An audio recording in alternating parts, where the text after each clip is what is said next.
ഞാനത് ആത്മീയതയുടെ തലത്തെക്കുറിച്ച് ചോദിച്ചത് ഒരുപക്ഷെ ഒരാൾ ഇവിടെ വരേണ്ട സമയമായിരിക്കുന്നു. ആയിക്കോട്ടെ. ലാലിന് ഏറ്റവും ഇഷ്ടപ്പെട്ട ഒരാളാണ്. വരട്ടെ.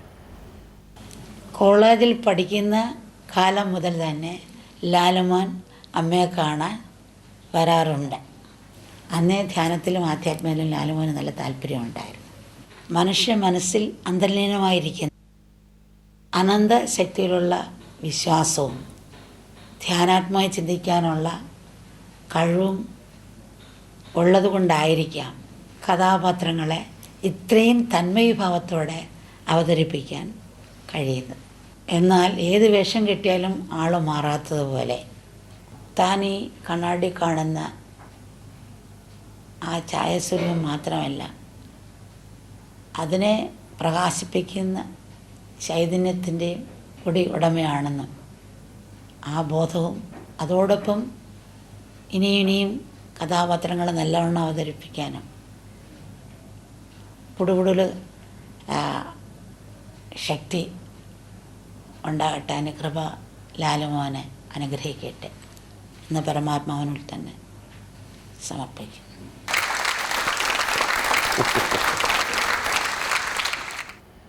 ലാൽ, എന്താ അമ്മ ഒരുപക്ഷെ ഇങ്ങനെ ഒരു ടെലിവിഷൻ പരിപാടിയിൽ ആദ്യമായിട്ടായിരിക്കും. അതെ അതെ, ലാലിൻ്റെ മനസ്സിലേക്കാണ് അമ്മ ഇപ്പോൾ കയറിയത്. അമ്മ പറഞ്ഞതിൽ 100% സത്യമുണ്ടെന്ന് ഞാൻ വിശ്വസിക്കുന്നു. ഇപ്പം നേരത്തെ ചോദിച്ചില്ലേ, അതിൻ്റെ ഉള്ള എപ്പോഴും അങ്ങനെയാണല്ലോ, നമുക്ക് ഉണ്ടാകുന്ന ഒരുപാട് സംശയങ്ങൾ ദൂരീകരിക്കുന്ന അല്ലെങ്കിൽ അതിനൊരു ആൻസർ ചെയ്യുന്ന ഒരാളാണ് ഗുരു. അത് ഗുരു എന്ന് വിളിക്കാം, അമ്മ എന്ന് വിളിക്കാം, അതിനെ ചൈതന്യം എന്ന് വിളിക്കാം, എന്ത് വേണമെങ്കിലും വിളിക്കാം. എനിക്ക് ഏതാണ്ട് 40 വർഷത്തോളമായിട്ട് അമ്മയെ അറിയാം. 40 വർഷം എന്ന് പറയുന്നത് വലിയ വർഷമാണ്. വലിയ വർഷമാണ്.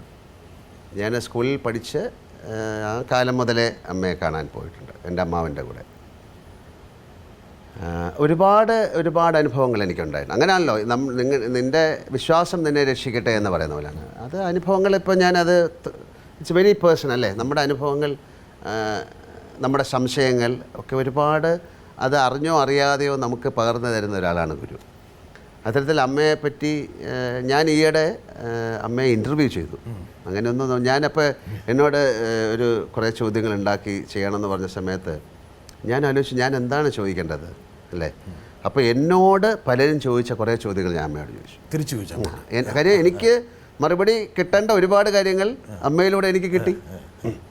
അപ്പോൾ അമ്മ പറഞ്ഞ ഒരു ഏറ്റവും വലിയ കാര്യം, കുറച്ച് നാളിന് മുമ്പ് എന്നോട് ഇവിടുത്തെ ഒരു പ്രസിദ്ധമായ ഒരു ന്യൂസ് പേപ്പർ, അവർ 50 വർഷത്തിനുള്ളിൽ നിങ്ങൾ കണ്ട ഏറ്റവും വലിയ മഹത് വ്യക്തിയെക്കുറിച്ച് ഉള്ളൊരു എഡിഷനായിരുന്നു. അപ്പോൾ എന്നോട് ചോദിച്ചപ്പോൾ ഞാൻ മതാമൃതാനന്ദമയി എന്നാണ് പറഞ്ഞത്. അത് പറയാൻ കാരണം എന്ന് പറഞ്ഞത്, ഇതിപ്പോൾ ഞാൻ പെട്ടെന്ന് എനിക്ക് എന്താണ് പറയേണ്ടതെന്ന് അറിഞ്ഞൂടാ. കാര്യം ഞാൻ താങ്കളുടെ കണ്ണുകളിൽ അത് കണ്ടു. എന്താ കാരണം വെച്ചാൽ അമ്മ വന്നപ്പോൾ തന്നെ ലാലിൻ്റെ കണ്ണിൽ അത് പെട്ടെന്ന് റിഫ്ലക്സ് ചെയ്യും. ഞാൻ വിശേഷിപ്പിച്ചത് അമ്മ എന്ന് പറയുന്ന ഒരു റിഫൈൻഡ് ആയിട്ടുള്ള സോളായിട്ടാണ് ഞാൻ കാണുന്നത് അല്ലേ. അത് ഒരു ജന്മം കൊണ്ട് മാത്രം കിട്ടുന്നതല്ല, അനേക ജന്മങ്ങളിലൂടെ ഒഴുകി വന്ന് അതങ്ങനെ പ്യൂരിഫൈഡായി വരുന്ന ഒരു ആളെയാണ് ഒരു റിഫൈൻഡ് സോൾ എന്ന് പറയുന്നത്. ലാലെന്നുള്ള അഭിനേതാവിന് കിട്ടുന്ന വളരെ പ്രധാനപ്പെട്ട ഒരു അഭിനന്ദനങ്ങളിലൊന്നാണ് അമ്മയുടെ സാന്നിധ്യം. അപ്പം ഞാൻ ഇപ്പോൾ പെട്ടെന്ന് പറയുകയാണെങ്കിൽ അമ്മയായിട്ട് ഒരുപാട് സന്ദർഭങ്ങൾ, മാത്രമല്ല എൻ്റെ അമ്മയ്ക്ക് സുഖമില്ലാതിരിക്കുന്ന സമയത്ത് ഞാൻ അമ്മയാണ് ആദ്യം വിളിക്കുന്നത്. അമ്മ പറഞ്ഞു അമ്മയുടെ ഹോസ്പിറ്റലാണ് പോകുന്നത്. ഞാൻ വിശ്വസിക്കുന്ന ആ ഹോസ്പിറ്റലുള്ളത് കൊണ്ട് മാത്രമാണ് എനിക്കിന്നും ഇവിടെ നിന്ന് അമ്മയെ എനിക്ക് ഫോൺ ചെയ്യാൻ സാധിക്കുന്നത്. ആ അങ്ങനെ ഹോസ്പിറ്റൽ ഉണ്ടാകാൻ കാരണം അമ്മ എന്നാണ് അല്ലേ.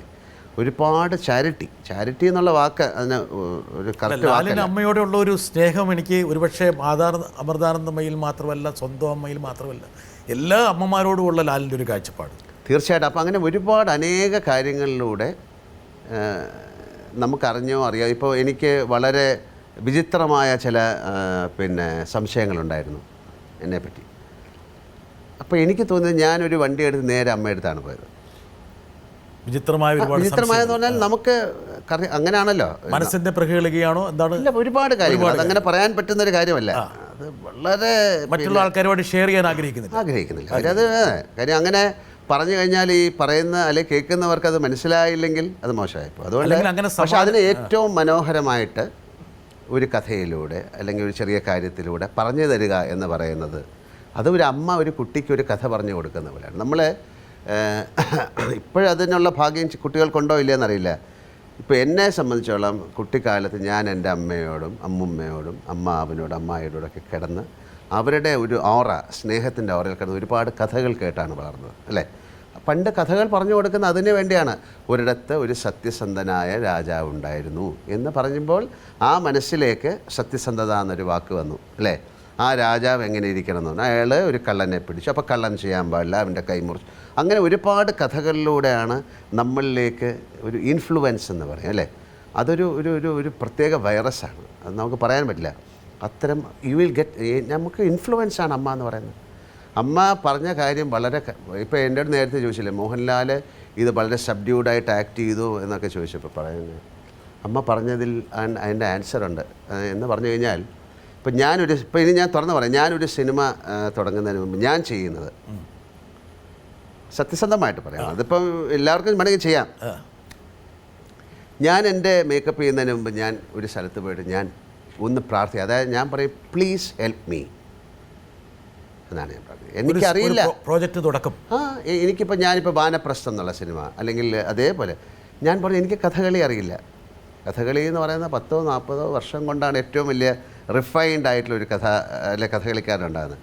ഞാൻ പോയി പറയുന്നത് പ്ലീസ് ഹെൽപ്പ് മീ, ഞാൻ ഇങ്ങനെ ഒരു റോള് ചെയ്യാൻ പോവാണ്. അപ്പോൾ ഇതിൻ്റെ എത്രയോ വലിയ ഗുരുക്കന്മാരുണ്ട് അല്ലേ. ഇത് ചെയ്ത് ഇത് മൺമറഞ്ഞു പോയ ഒരുപാട് ആ എനർജി ഇപ്പോഴും നമ്മുടെ ഈ ഭൂമിയിൽ നിന്ന് വെളിയിൽ പോയിട്ടില്ല. നിങ്ങൾക്ക് അതാണ് ഒരു അലാദിൻ ആൻഡ് ജീനി പോലെയാണ്. നിങ്ങൾക്ക് സത്യസന്ധമായിട്ട് ആത്മാർത്ഥമായിട്ട് സ്നേഹത്തോടെ വിശ്വാസത്തോടെ നിങ്ങൾ ചോദിക്കൂ, നിങ്ങൾക്ക് തന്നേ പറ്റുള്ളൂ ഇവിടെ. അപ്പോൾ അതുപോലെ ഞാൻ പോയി പ്രാർത്ഥിക്കും, എനിക്കറിയില്ല.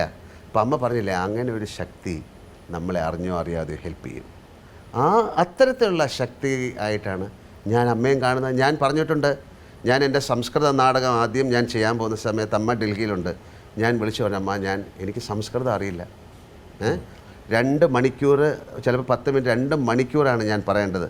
ഇത് ഒരു ഡയലോഗ് മറന്നു പോയി കഴിഞ്ഞാൽ ഇത് മലയാളത്തിൽ പറയാൻ പറ്റില്ല, ഇംഗ്ലീഷിൽ പറയാൻ പറ്റില്ല. അല്ലെങ്കിൽ ഈ മോഹൻലാൽ അഭിനയിക്കുന്നു എന്ന് പറഞ്ഞിട്ട് വളരെയധികം ആൾക്കാർ, സംസ്കൃത പണ്ഡിതന്മാർ അല്ലെങ്കിൽ ഭാഷനെ അരച്ച് കലക്കി കുടിച്ച ആൾക്കാരാണ് മുമ്പിൽ നിൽക്കുന്നത്. ഞാൻ പറഞ്ഞു, അമ്മ ഞാൻ പോയി ചെയ്യാൻ പോവാണ്. അപ്പോൾ പറഞ്ഞു, എനിക്ക് വരാൻ പറ്റില്ല മോനെ, നീ ധൈര്യമായിട്ട് ചെയ്യൂ. ഞാനിത് ചെയ്തു. ആ നാടകം കഴിഞ്ഞപ്പോൾ അവർ എണീറ്റിരുന്ന് സ്റ്റാൻഡിങ് ഒവേഷൻ 5 മിനിറ്റ് എനിക്ക് തന്നിട്ട് അവർ വന്ന് റിക്വസ്റ്റ് ചെയ്തു ഒരു പ്രാവശ്യം കൂടെ ചെയ്യാൻ. 1 മണിക്കൂർ കഴിഞ്ഞ്. അപ്പോൾ നമുക്ക് അറിഞ്ഞോ അറിയാതെയോ നമ്മളെ എല്ലാ സമയത്തും ഏതോ ഒരു എനർജി ഹെൽപ്പ്, ഒരു ശക്തി സഹായിക്കുന്നുണ്ട് 100%. അത് അമ്മയാകാം, അല്ലെങ്കിൽ പിന്നെ അമ്മുമ്മയാകാം, അല്ലെങ്കിൽ അതിനെ എന്ത് വേണമെങ്കിലും വിളിക്കാം. ഈ സമയത്ത് ലാൽ ഒരാൾ വന്നേ തീരൂ നമുക്ക്.